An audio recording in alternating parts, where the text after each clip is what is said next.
still on the table that run the risk of accurately conveying reality through conversation, which could provoke uncomfortable feelings in many people who are special enough to not be strong enough to deal with reality. So we're here to finish the job in eliminating the remaining dangers in the English language that Stanford should have taken care of. The word penis is now off the table, as it just assumes gender and is very offensive to people who have a penis but like to pretend they don't. The new suggested alternative to the word penis is sex organ assigned at birth that's also probably a vagina.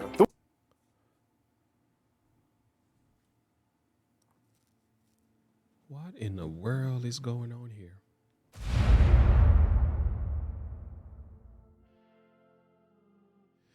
Hello friends, welcome to Look and Live. You are here with Pastor James Devallon, and this is another reaction video. I got Awaken with JP on the channel today.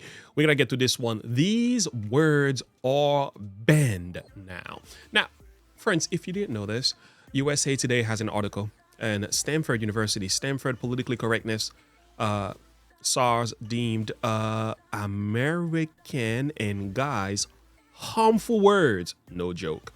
Friends, it's true. They put out a whole list of words that we are not allowed to say anymore because they are deemed offensive to different groups of people in the world. And friends, we're talking about hundreds.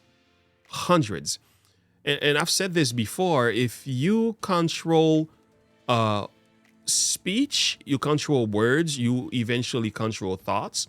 And thereby you can even control character. It's a very serious thing. So Awaken with JP is gonna give us a funny side of that story here. So we're gonna do exactly what we love to do. We're gonna get right into the heart of the message. Hi, Chief of the Thought Police here. You've probably heard about Stanford's elimination of harmful language. Did you hear what he said, Chief of the Thought Police? Yeah, that's interesting. Yeah. So do you want universities and schoolmasters determine your thinking for you? Instead of critical thinking, they're teaching you what to think instead of teaching you how to think? Chief of the Thought Police here. You've probably heard about Stanford's elimination of harmful language initiative, where they encourage the elimination of highly offensive words and terms like American, brave, gentleman, rule of thumb, and she. While we're obviously in full support of this very important work, one thing we do not support is how Stanford didn't go nearly far enough in eliminating harmful language.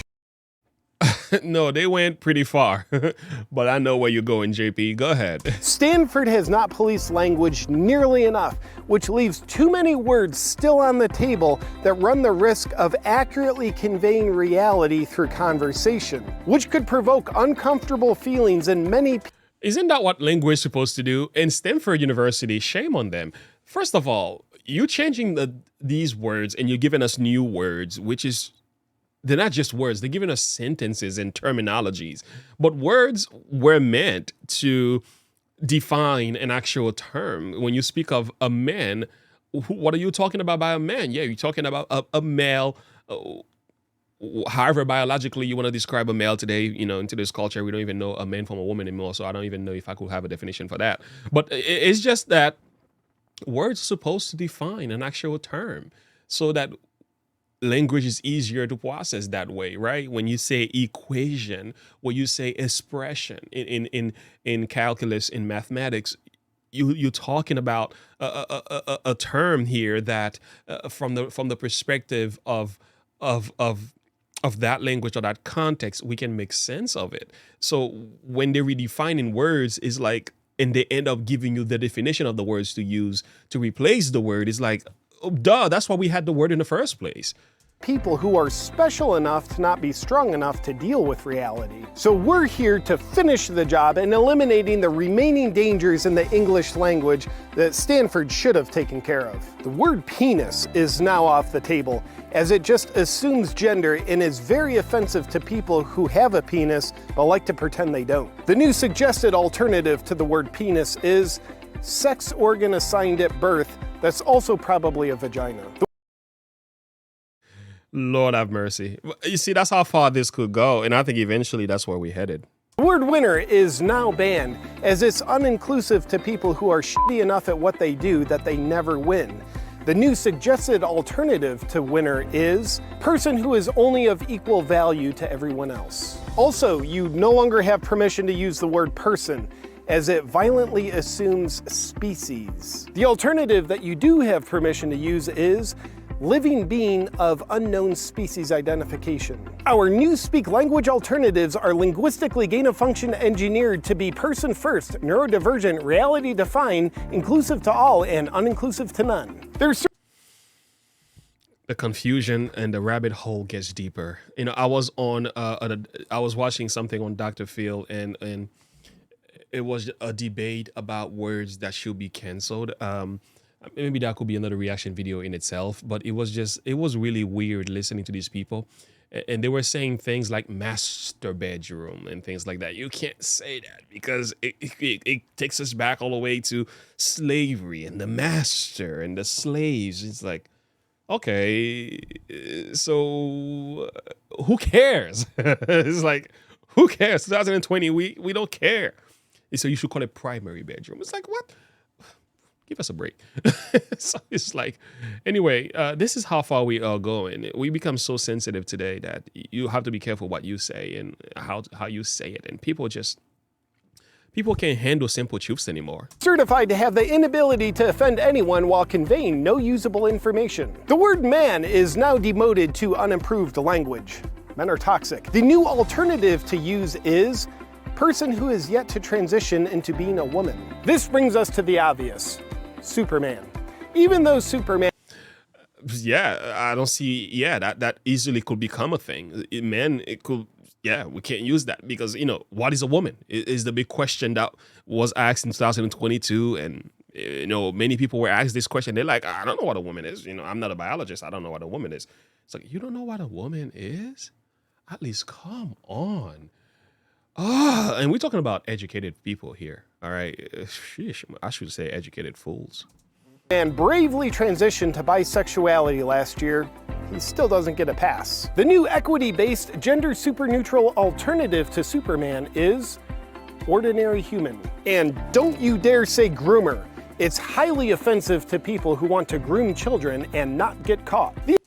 Yeah, that's a word that is being is already under serious cancellation and examination. If you say the word groomer on certain websites, and especially on TikToks, if you say that word, your video gets strikes down. On YouTube too, it's already becoming a word you can't say, because when you say that, you're referring to people who are trying to indoctrinate children in sexually explicit content and eventually lead them into this transgender or homosexuality community stuff. But nevertheless, if you dare to say that, even though the things that they doing by nature defines the very definition of the word, but nevertheless, you can say it. You can say it. You can say it. The approved term you now have to use is a person who wants to f a kid. And that's totally okay now for some reason. And you'll certainly have to say goodbye to the word no. Nothing could be more uninclusive or create better boundaries. No also discourages obedience, which is absolutely a threat to our democracy. The new alternative for the word no is yes. Aside from eliminating ridiculous. Eliminating the possibility of uncomfortable emotions, our new speak alternatives also empower you to have to use a lot more words to convey a lot less information. The word lazy is no longer... That's the point. You have to say a lot more words to convey a lot less information. That is crazy confusion, and that's why we had words in the first place, so that we don't have to do that. Makes life easier. If you know the definition of the word, therefore we can get through the conversation much faster. But now they're saying these words are offensive. Like, are you serious?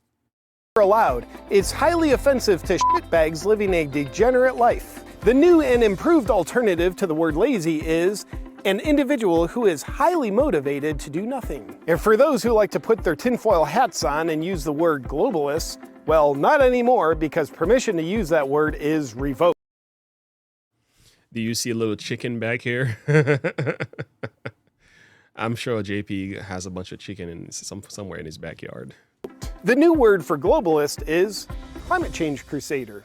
And you can strike the word house from your vocabulary. It's a highly offensive term with obvious racist connotations because houses are what slave owners used to live in. Your new, much less offensive alternative is dwelling structure with walls, a roof, and indoor plumbing. Single mother is now a banned term. It's a nasty, gender-assumptive term that's cost many people their lives. The new term is birthing person that no one wants to bang anymore. That's the most updated list of banned words, but stay tuned because enough is never enough.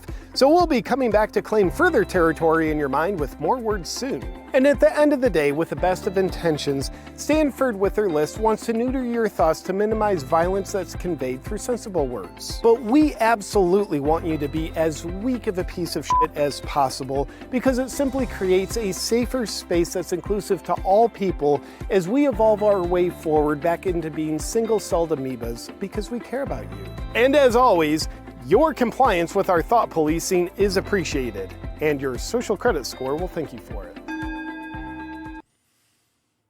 Wow. Mama, the world has gone crazy.